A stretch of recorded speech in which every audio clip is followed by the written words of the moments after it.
And now I'm going to discuss the types of capacitors. First type is spherical capacitor. Capacitors में हमारे पास एक sphere है, एक spherical conductor I have, और जिसमें मेरे को क्या दिया हुआ है, एक चार्ज यहाँ पे है, और हमारे पास यहाँ से इतना रेडियस आ रहा है सफेयर का। कैपेसिटेंस का फॉर्मूला लास्ट टाइम मैंने बताया था, charge per unit potential difference. Charge यहाँ पे Q है, V की वैल्यू जो है KQ अपॉन R होती है, वो वहाँ पे फीड कर दी है, Q के साथ Q cancel, so you will get R upon K। और इसी तरीके से C की जो वैल्यू है वो आ जाएगी R upon K. C is equals to R upon K का मतलब ये है कि K की वैल्यू 1/4 पाई एप्सिलॉन होती है। तो 1/4 पाई एप्सिलॉन जो कि 9 इंटू 10⁻9 के बराबर होता है।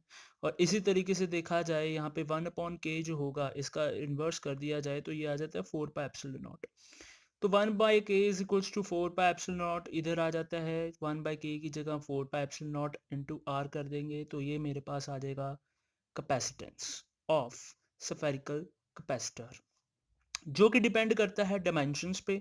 डायमेंशंस मतलब लाइक रेडियस पे, और डिपेंड करता है मीडियम में। मीडियम फॉर एग्जांपल में इसको एप्सिलॉन नॉट, अगर एयर पे हो तो एप्सिलॉन नॉट, अगर और कोई मीडियम हो तो हम एप्सिलॉन ले सकते थे।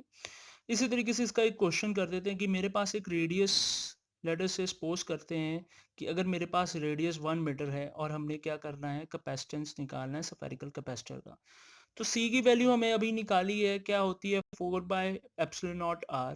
तो इसी तरीके से 4/ε0 R की वैल्यू मेरे पास 1 मीटर है, तो यहाँ पे पुट कर देते हैं। और इसी तरीके से 4 पाई एप्सिलॉन, देखा जाए 4 पाई एप्सिलॉन जो है वो 1/K के बराबर है। तो 1/K मतलब K की वैल्यू 9 इंटू 10⁻9, तो मतलब 1/9 इंटू 10⁻9। तो इस तरीके से देखा जाए ये आ जाएगा 4 पाई एप्सिलॉन की वैल्यू 1/9 इंटू 10⁻9। अगर मैं इसको 10 के साथ मल्टीप्लाई 10 के साथ डिवाइड कराता हूँ तो मेरे पास 10/9 इंटू 10⁻, अब 10 के साथ डिवाइड भी कराया तो 9 की जगह यहाँ पे 10⁻10 आ जाता है। इसको सॉल्व करें तो ये आ जाएगा आई थिंक 1.1 इंटू 10⁻−10। तो इस तरीके से अगर मैं इसको माइक्रो के टर्म्स में लिखूं तो ये आ जाएगा 10⁻⁻4, बिकॉज माइक्रो जो होता है 10⁻⁻6 के बराबर होता है। Thank you. Hello everyone.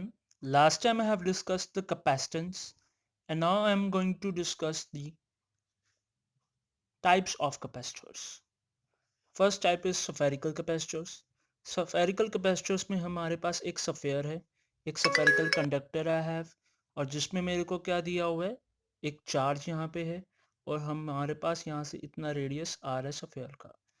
Capacitance का फॉर्मूला लास्ट टाइम मैंने बताया था, charge per unit potential difference.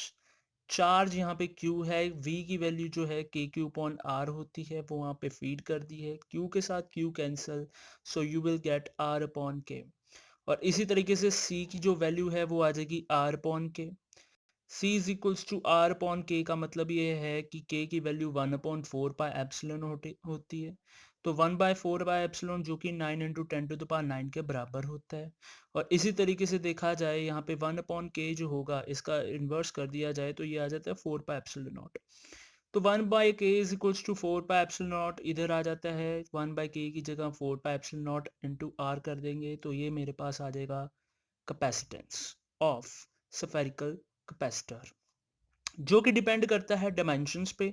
Dimensions मतलब लाइक रेडियस पे, और डिपेंड करता है मीडियम में। मीडियम फॉर एग्जांपल में इसको एप्सिलॉन नॉट, अगर एयर पे हो तो एप्सिलॉन नॉट, अगर और कोई मीडियम हो तो हम एप्सिलॉन ले सकते थे। इसी तरीके से इसका एक क्वेश्चन कर देते हैं कि मेरे पास एक रेडियस, लेटर से सपोज करते हैं कि अगर मेरे पास रेडियस 1 मीटर है और हमने क्या करना है, कैपेसिटेंस निकालना है स्फेरिकल कैपेसिटर का। तो C की वैल्यू हमें अभी निकाली है, क्या होती है 4/ε0 R। तो इसी तरीके से 4/ε0 R की वैल्यू मेरे पास 1 मीटर है, तो यहाँ पे पुट कर देते हैं। और इसी तरीके से 4 पाई एप्सिलॉन, देखा जाए 4 पाई एप्सिलॉन जो है वो 1/K के बराबर है। तो 1/K मतलब K की वैल्यू 9 इंटू 10⁻9, तो मतलब 1/9 इंटू 10⁻9। तो इस तरीके से देखा जाए ये आ जाएगा 4 पाई एप्सिलॉन की वैल्यू 1/9 इंटू 10⁻9। अगर मैं इसको 10 के साथ मल्टीप्लाई 10 के साथ डिवाइड कराता हूँ तो मेरे पास 10/9 इंटू 10 अब 10 के साथ डिवाइड भी कराया तो 9 की जगह यहाँ पे 10 टू द पावर 10 आ जाता है। इसको सॉल्व करें तो ये आ जाएगा I think 1.1 into 10 to the power -10। तो इस तरीके से अगर मैं इसको माइक्रो के टर्म्स में लिखूं तो ये आ जाएगा 10 to the power -4, because micro जो होता है 10 टू द पावर -6 के बराबर होता है। Thank you. So my next topic is energy stored in capacitor. और ये कैपेसिटर कौन सा है? सफेरिकल कैपेसिटर है। सफेरिकल कैपेसिटर की बात करें, मेरे पास एक यहाँ पे चार्ज रखा हुआ है। अगर चार्ज है तो मतलब मेरे पास पोटेंशियल डिफरेंस भी होगा, वी भी होगा। तो अगर सपोज कर लेते हैं कि at t is equals to zero, तो मेरे पास क्यू की वैल्यू जो चार्ज है वो भी जीरो है और पोटेंशियल डिफरेंस भी जीरो है। और इसी तरीके से अगर लेट अस से एट एनी इंस्टेंट टी की वैल्यू अगर मेरे पास टी आ जाए और क्यू की वैल्यू क्यू स्मॉल क्यू ले लें और वी की वैल्यू क्या आ जाएगी? क्यू कौन सी आ जाएगी? कैपेसिटेंस के रिलेशन से।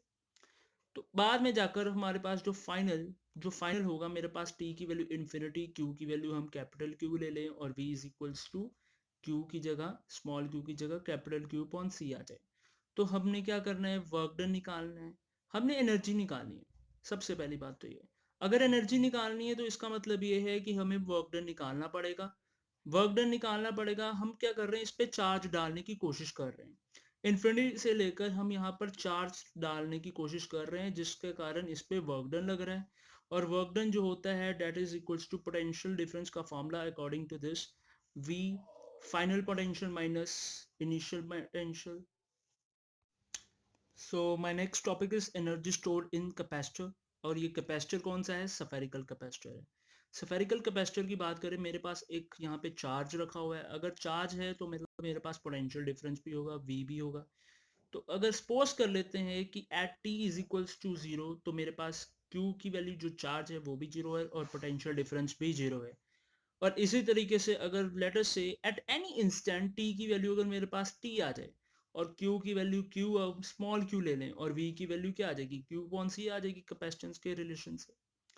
तो बाद में जाकर हमारे पास जो फाइनल होगा, मेरे पास टी की वैल्यू इन्फिनिटी, क्यू की वैल्यू हम कैपिटल क्यू ले लें और v is equals to q की जगह स्मॉल क्यू की जगह कैपिटल क्यू अपॉन सी आ जाए। तो हमने क्या करना है? वर्क डन निकालना है, हमने एनर्जी निकालनी है। सबसे पहली बात तो ये, अगर एनर्जी निकालनी है तो इसका मतलब ये है कि हमें वर्क डन निकालना पड़ेगा। वर्क डन निकालना पड़ेगा, हम क्या कर रहे हैं? इस पे चार्ज डालने की कोशिश कर रहे हैं। इन्फिनिटी से लेकर हम यहाँ पर चार्ज डालने की कोशिश कर रहे हैं, जिसके कारण इस पे वर्क डन लग रहा है। और वर्क डन जो होता है that is equals to potential difference का formula according to this, V final potential minus initial potential. तो अगर मैं यहाँ पे u की value Q square upon two C निकाल देता हूँ और c की वैल्यू सफेरिकल कंडक्टर में जो थी हमारे पास निकली 4 pi epsilon not r, feed कर देता हूँ c की वैल्यू, तो कुछ इस तरीके से रिलेशन बन जाएगा। 2 4 ज़ा 8, तो मतलब ये आ जाएगा Q square upon 8 pi epsilon not r, जो कि मेरे पास पोटेंशियल एनर्जी या जो एनर्जी स्टोर की है कैपेसिटर में इन टर्म्स ऑफ सफेरिकल कंडक्टर में या सफेरिकल कैपेसिटर में, ये वो आई है। और इसी तरीके से देखा जाए, अगर मैं इसको in terms of V and C में लिखूं तो मेरे पास Q is equals to C V है। यहाँ पे मैं Q की वैल्यू यहाँ पे फीड कर देता हूँ सेकंड इक्वेशन में सी वी, तो ये मेरे पास C square V square upon two C आ जाएगा यहाँ पे, जिसके कारण स्केयर के साथ एक क्वांटिटी कैंसिल हो जाएगी। तो यू विल हैव 1/2 CV का square which is equals to U के बराबर आ जाएगा। और इसी तरीके से देखा जाए, सी की वैल्यू Q अपॉन वी भी है, तो यहाँ पे मैं क्या पुट कर देता हूँ? सी की जगह यहाँ पे मैं क्यू पॉन वी पुट कर देता हूँ थर्ड इक्वेशन में।